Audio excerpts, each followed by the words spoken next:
A warm welcome to the 26th session of the 4th module in Signals and Systems. We were looking at continuous independent variable systems in the previous session, where the impulse response had a Laplace transform and the Laplace transform was rational. So, essentially we are looking at rational linear shift invariant systems, and we are trying to analyze whether the system is stable or not. Now, we identified the importance of the region of convergence. In fact, we saw the region of convergence was critical, and what we identified was that you need to look at two things to determine stability. You need to look at where the poles lie and where the region of convergence lies with respect to the poles. So, we said we could focus on each pole individually. Now, we also said that we should first take care of a basic disqualification if there is one.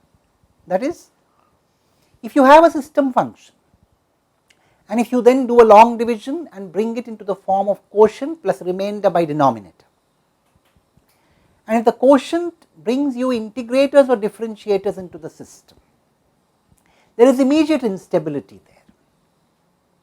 In fact, just for completeness, let me show you why the differentiator and integrator are inherently unstable. So, let us prove that. So, we can prove with a counter example.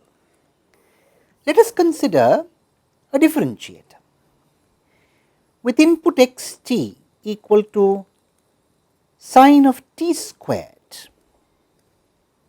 Clearly, the output is going to be 2t times cos t squared. Now, mod x t is less than or equal to 1 for all t. In contrast, mod y t grows without bound in t, and therefore, a bounded input has produced an unbounded output, and therefore, the system is unstable. Now, let us take a corresponding proof for the integrator. Integrators are inherently unstable. Again, we give a proof with counter example. Let us take once again the running integrator. And let us give the unit step input to this system. Now, I will show the input in black and I will show the output in green. The running integrator produces 0 all the while up to t equal to 0, and from there it grows again without bound. So, at the point t equal to 1, you have essentially integrated an area of 1, so it reaches 1 and then grows beyond without bound. In fact, you know what the output is. Y of t is going to be t times ut. So, you have a bounded input resulting in an unbounded output, and therefore, the system is unstable. So, you see what it means is the moment you have a differentiator or an integrator, there is inherent instability. So, we have to discard the question of stability there and then. And what is the system function of a differentiator? Let us write it down, and that of an integrator too. The system function for a differentiator is simply S, and for an integrator, a running integrator of course, it is 1 by S. And of course, you can repeat this. So, if you have a cascade of differentiators, so if you have a double derivative for example, this would be have S squared as the system function, and similarly you can have double integrators and so on. And all these are immediately unstable.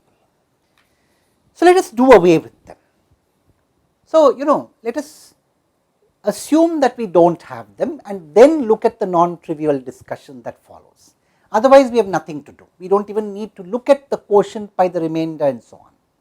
That is not going to be able to overtake this instability created by the differentiator or the integrator.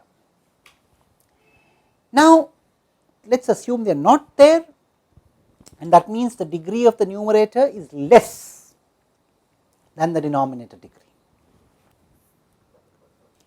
So, we have a remainder which is the numerator divided by denominator, and we know that we can decompose this into partial fractions.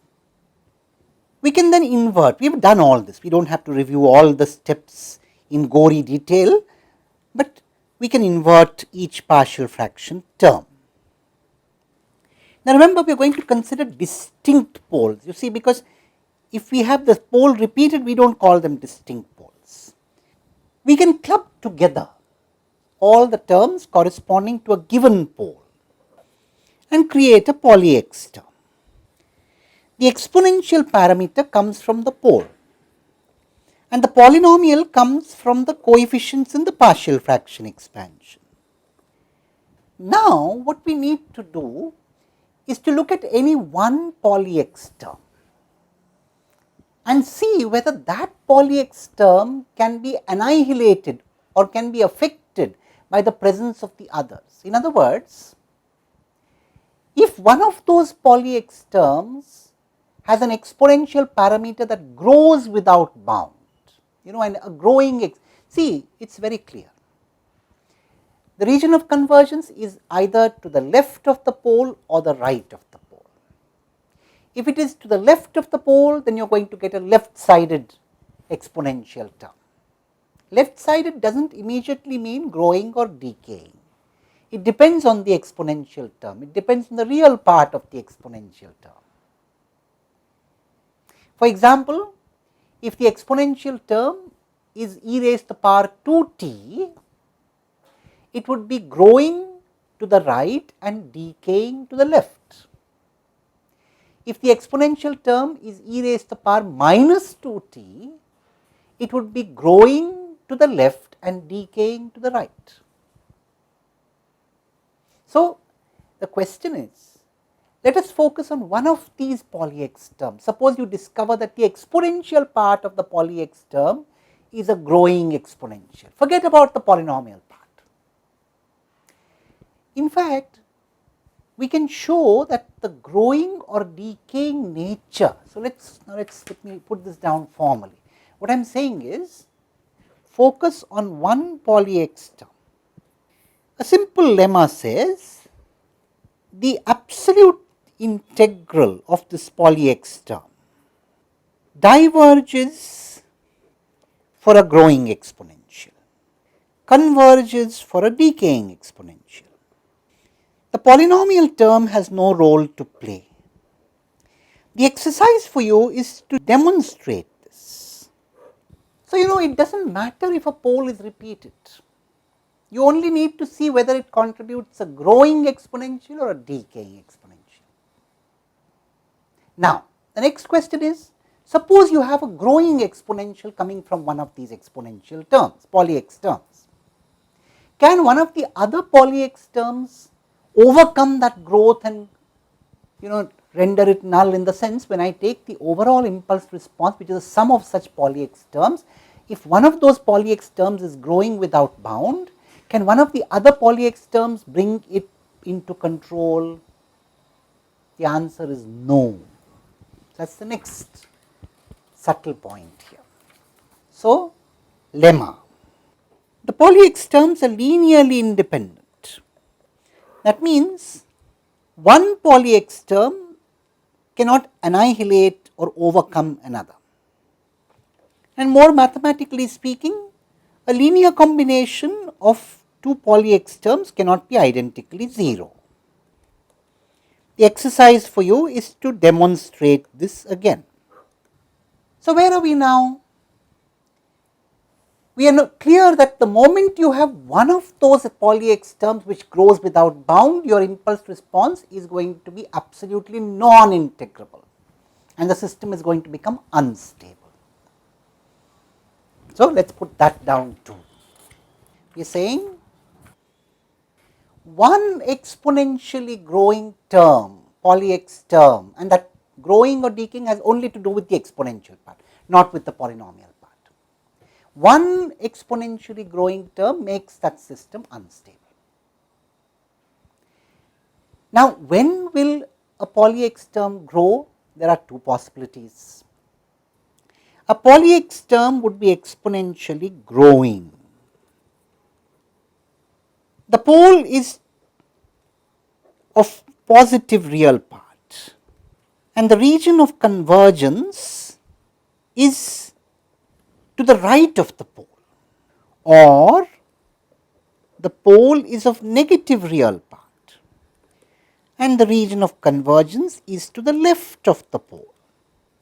Let us draw the diagram in the S plane. So, both of these cause exponential growth. You have a pole in the left half plane, that means negative real part, and then of course the region of convergence has to be on one of the sides of the pole. So, this causes exponential growths. In contrast, if you have a pole in the right half plane, then the region of convergence being to the right of it causes exponential growth. And therefore, what should you not have? Either of these red are forbidden, and therefore what should you have? If a pole is to the right of the imaginary axis, this is the imaginary axis with real part equal to 0. If a pole is to the right of the imaginary axis or in the right half plane, the region of convergence should be to the left, and if a pole is in the left half plane, the region of convergence should be to the right for stability. In either case, the imaginary axis is included in the region of convergence. Do you see that? This is the beauty. For stability, the imaginary axis is included in either case in the region of convergence. So, in fact, we have a very simple condition. Look at the imaginary axis. If it is included in the region of convergence, it is stable. If it is not included, it is unstable. We will see more about this in the next session. Thank you.